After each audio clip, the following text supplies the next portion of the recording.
Title और thumbnail देख के तुम्हें शायद पता चल गया है, आज हम बेस्ट मांगाका के बारे में बात कर रहे हैं। मेनली मैं इस लिस्ट में वो सब मांगाका को ऊपर रखूंगा जिन लोगों ने पूरा एनिमे इंडस्ट्री और मांगा इंडस्ट्री को खड़ा किया और जिन लोगों का इन्फ्लुएंस मांगा इंडस्ट्री में बहुत ज्यादा है। तो बिन देरी के शुरू करते हैं नंबर 10 से। नंबर 10 पे है, एक्चुअली नंबर 10 पे दो मांगाका है और दोनों ही फीमेल है। तो पहले बात करते हैं हिरोमा अवाकारा के बारे में, जिन्होंने एफएमएबी के जैसे मास्टरपीस बनाया है और इस मांगा और एनिमे को one of the best anime और मांगा कहा जाता है। अभी भी माय एनिमे लिस्ट पे ये नंबर 2 पे है और बहुत टाइम से ये नंबर 1 पे भी था। 2010 के समय का ये one of the most influential मांगाका है। उनका सिल्वर स्टोन क्रिटिकली और फाइनेंशियली दोनों तरफ से सक्सेसफुल है। इन्होंने बस एक ही तरफ से ड्राइंग नहीं किया, उन्होंने बहुत सारे जॉनर एक्सप्लोर भी किया है। जैसे वार के जॉनर में उन्होंने हीरोइक लेजेंड्स ऑफ आर्सेनल बनाया जो बहुत अच्छा है। और इनके साथ नंबर 10 शेयर करने वाला कोई और नहीं, फुमिको ताकाहाशी। भले तुमने इनका एनिमे व मांगा ना पढ़ा होगा लेकिन उनके नाम जरूर सुना होगा, क्योंकि 90s का ये one of the most successful मांगा है और बेस्ट सेलिंग फीमेल आर्टिस्ट भी है। उनके कुछ लेजेंडरी मांगा है इनुयाशा, जिन्होंने इसेकाई जॉनर को इतना पॉपुलर बनाया। और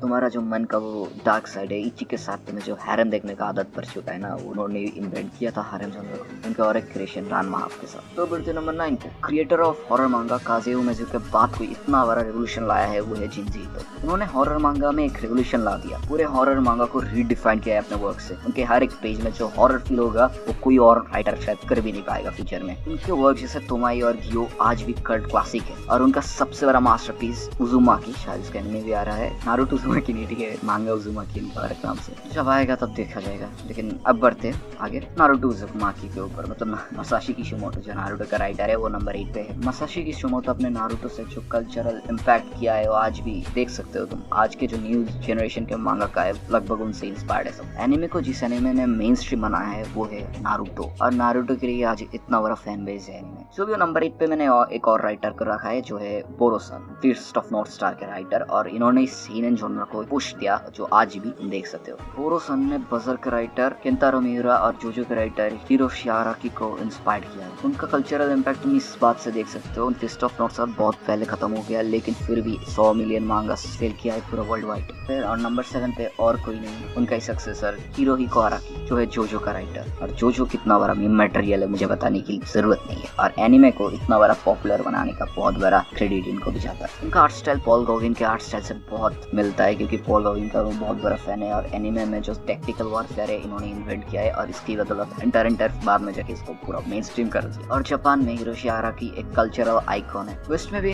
जोजो का दबदबा कम नहीं है, ठीक है। गुची बालेंसियागा इसके बाद मर्सिडीज बेंज के साथ कोलैब किया है। अब बढ़ते नंबर 6 पे 2 लोग हैं। हाँ, लिस्ट टॉप 10 का ही है लेकिन क्या हमारा ताकेहिको इनोue, जिन्होंने स्लैम डंक के जैसे स्पोर्ट्स एनिमे लिखा है और जो दुनिया का सबसे बड़ा स्पोर्ट्स एनिमे है। उन्होंने वेगाबॉन्ड भी लिखा है और जिसमें पूरा मांगा हिस्ट्री का बेस्ट स्टार्ट है। जब उन्होंने स्लैम डंक लिखा था तब जापान में बास्केटबॉल बहुत फेमस हो गया और इसके बाद जापान में बास्केटबॉल बहुत कैजुअल गेम बन गया। इसी बात से अंदाजा लगा सकते हो कि स्लैम डंक ने आज तक 170 मिलियन मांगा सेल किया है और वेगाबॉन्ड ने 82 मिलियन मांगा वॉल्यूम सेल किया है। और उनके मूवी द फर्स्ट स्लैम डंक जिसने $280 मिलियन कमाए हैं। उनके साथ जो नंबर 6 को शेयर कर रहा है वो वर्ल्ड फेमस राइटर है और बहुत सारे न्यू जनरेशन एनिमे मांगा को इंस्पायर्ड किया है। मेरा मतलब यूसीरो तोगाशी, हंटर हंटर का राइटर। भले हंटर हंटर अब नहीं आ रहा लेकिन फिर भी इनका कल्चरल इम्पैक्ट नजरअंदाज नहीं कर सकते। 90s के जमाने में जो एनिमे को पॉपुलर करने की बात करता है इनका नाम सबसे ऊपर आता है। उनके यू हाकुशो ने बहुत सारे मांगा को मांगा लिखने में प्रोत्साहित किया है। एक बार तोगाशी ओसामू सर से मिले और ओसामू सर से पूछा कि कैसा मांगा बनाना चाहिए, तो ओसामू तेजुका ने उनको वैसा मांगा लिखने को कहा जो पर के बच्चे इंस्पायर्ड हो सकते हैं और फ्यूचर में कुछ कर सकते हैं। तो अब बढ़ते नंबर 5 पे। नंबर 5 पे कोई और नहीं, the goat himself Eiichiro Oda. ये बंदा इतना फेमस है जापान में कि तुम सोच भी नहीं सकते, और ऐसे 2 डेकेड से इनका मांगा नंबर 1 बेस्ट सेलिंग मांगा नहीं है और उनका जनरेशन को कहा जाता है गोल्डन एज ऑफ मांगा। और बिग 3 का आखिरी मांगा वन पीस जो अभी भी चल रहा है और पता नहीं कितना साल और चलेगा। तो अब बढ़ते नंबर 4 पे। और नंबर 4 पे नाओकी उरासावा, एक ऐसा राइटर जिन्होंने Monster, Pluto, 20th Century Boy, 21st Century Boy जैसे बड़े बड़े मांगा बनाया है। उनको जापान का हिडन जेम और नेशनल ट्रेजर कहा जाता है। उनका मॉन्स्टर जब रिलीज हुआ था ना तब लोगों ने ये तक कह दिया था कि उन्होंने मांगा हिस्ट्री को नया दरवाजा दे दिया, नया जॉनरा दे दिया एक्सप्लोर करने के लिए। ऐसे उनको साइकोलॉजी के मांगा का मास्टर नहीं कहता। उनका मांगा जो प्लूटो है वो एस्ट्रो बॉय का एक छोटा सा आर्क उठा के उन्होंने एक क्राइम थ्रिलर शो बना डाला जो नेटफ्लिक्स में देख सकते हो। अब बढ़ते टॉप 3 में। और टॉप 3 का नंबर 3 पे जो है उन्होंने सेनन मांगा को एक नया ऊंचाई पे ले गए। नहीं समझे, केंतारो मिउरा सर की बात कर रहा हूँ। उनका मांगा बजर्क एक कल्चरल फिनोमेना है। मैंने कितने बार बोला है वर्ड, लेकिन असली में सारे के मांगा का एक टैलेंटेड है, लेकिन इनका टैलेंट निखर के आता है उनका आर्ट पैनल से। वर्ल्ड वाइड इस मांगा ने 60 मिलियन कॉपी सेल किया है। शायद ये नंबर उतना ज्यादा नहीं है, लेकिन ऐसा आर्ट रिप्रेजेंट करने में कई मांगा को सालों का लग जाता है, लेकिन फिर भी शायद इनके जैसा आर्ट पैनल नहीं दिखा सकता।